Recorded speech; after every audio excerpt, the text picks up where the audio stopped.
पाकिस्तान ने कल रात क्या किया? अब पाकिस्तान के भी मुंह खून लग गया है। गरीब को मारो, भारत के साथ नहीं कर सकता। अब वो अफगानिस्तान पर बार बार एयर स्ट्राइक कर रहा है। कल फिर मुनीर की आर्मी ने, आसिम मुनीर की एयरफोर्स ने एक्चुअली वहां मौत की बारिश की है, वो भी आधी रात को। अफगानिस्तान के 3 प्रांतों पर पाकिस्तानी एयरफोर्स ने बम बरसाए, पख्तिका और कुनार।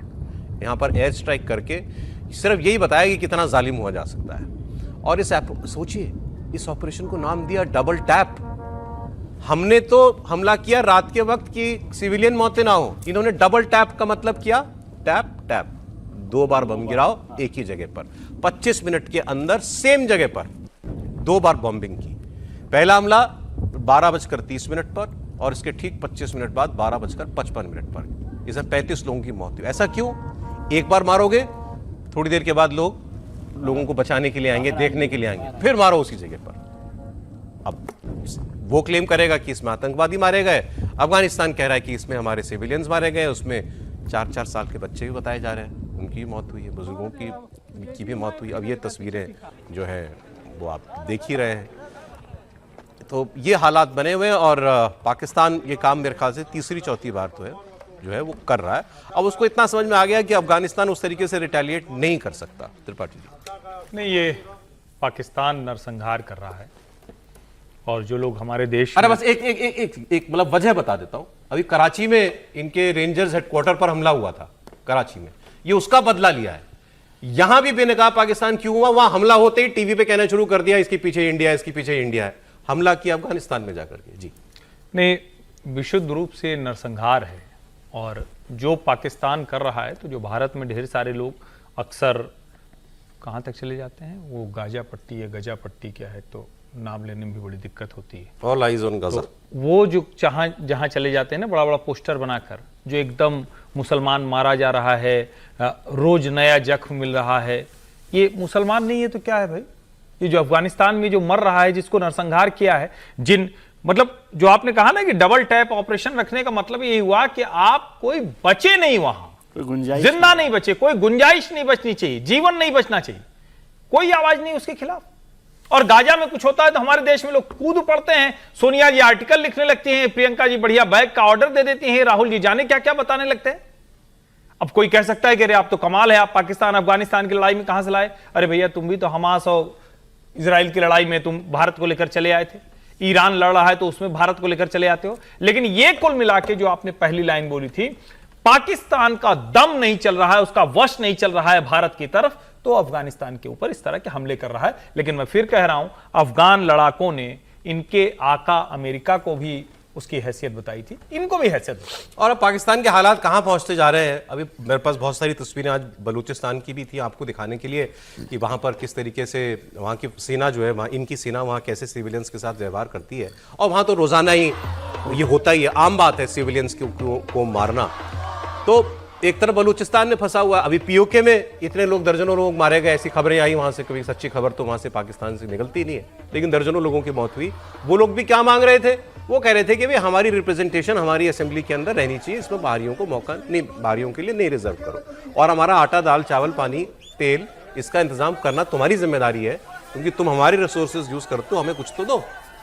इसके बदले पीओके के लोगों को मिली मौत। पीओके के लोग कहां तक पहुंच गए हैं, ये पाकिस्तान के रक्षा मंत्री ने पार्लियामेंट में बताया। और हमने इसी प्रोग्राम में डिस्कस किया था कि एक ऐसा मौका आता है जिसके बाद पे टाइट टर्न हो जाती है, बिल्कुल, फिर आपके एतराज एक दूसरे के साथ नफरत में बदल जाते हैं। वो नफरत में बदल गए हैं। पीओके के लोग ताने दे रहे हैं पाकिस्तान को, और इसका जिक्र रक्षा मंत्री असेंबली में कर रहा, आप बयान सुनेंगे कि ये लोग कह रहे हैं कि बलूचिस्तान से तो तुम्हारी लाशें भी वापस आ जाती है, मतलब पाकिस्तानी सेना की, बलूचिस्तान से तो तुम्हारी लाशें भी वापस आ जाती हैं, पीओके से तुम्हारे सैनिकों की लाश भी वापस नहीं जाएगी, ये हाल तुम्हारा कर देंगे। और इसके बाद पाकिस्तान में कश्मीरियों को लेकर के जो भाषा इस्तेमाल हो रही है, ये रक्षा मंत्री ने इस्तेमाल की है, सुनिए आप। जब ये वो कहें कि बलूचिस्तान से लाशें जो है वो इनकी वापस आ जाती हैं, कश्मीर से इनकी लाशें भी वापस नहीं जाएंगी, तो फिर जो मैंने जवाब दिया है बिल्कुल बिफिटिंग जवाब दिया है। मैं बिल्कुल उसके ऊपर जो है कोई मैं शर्मसार या मुझे कोई उस पर कोई जो है नदामत नहीं है जब हमारे मतलब ये लोग कहेंगे, और मैं आपको सही कहा, मैंने उसमें लिखा है कि कश्मीरी बर्थ सर्टिफिकेट से नहीं बनता, कश्मीरी कुर्बानियों से बनता है, हिजरत से बनता है। जिनको घरों में बैठ के आज़ादी मिल गई हुई है, वो कभी भी आज़ादी की जो है वो जो है कदर कीमत जो है वो नहीं जान सकेंगे। कश्मीरी पासपोर्ट से नहीं बनता, कुर्बानी से बनता है। कश्मीरी कुर्बानी देने के लिए है, कश्मीरी मरने के लिए, तो भी वो साबित होगा कि वो कश्मीरी है। ये पाकिस्तान का रक्षा मंत्री कह रहा है और आपने भाषा सुनी, ये लोग वो लोग। इसके बाद कोई शक है आपको कि पीओके में क्या इनके लिए फीलिंग होगी? कोई शक नहीं है, और हम इस बात का बार बार जिक्र करते हैं कि पीओके कहने के लिए अभी पीओके हम लोग बोलते रहते हैं, नहीं तो पीओके वाले पाकिस्तान को अपना पाकिस्तान मानते हैं, अपना मानते हैं, न पाकिस्तान के लोग अपना मानते हैं, जो मंत्री जी कह रहे हैं। तो इसलिए दोनों के बीच में नफरत इस कदर बढ़ गई है कि वो वहाँ पर कुछ हो नहीं सकता। और ये बात जो उन्होंने कही वो ठीक बात कह रहे हैं, वो कश्मीरियों की कुर्बानी ही तो चाहते हैं। मैं रोज कहता हूँ कि पीओके में पाकिस्तान एडमिनिस्ट्रेशन का क्या है, कोई डेवलपमेंट पे काम नहीं, केवल वो आतंकवादी, अपने जो आतंकवादी हैं उनको वहाँ रखने के लिए, उनके सेफ हाउस बना रहे हैं, उनके सेफ हाउस के लिए काम में लेते हैं, और जब मरना हो तो वहाँ के लोग मरे।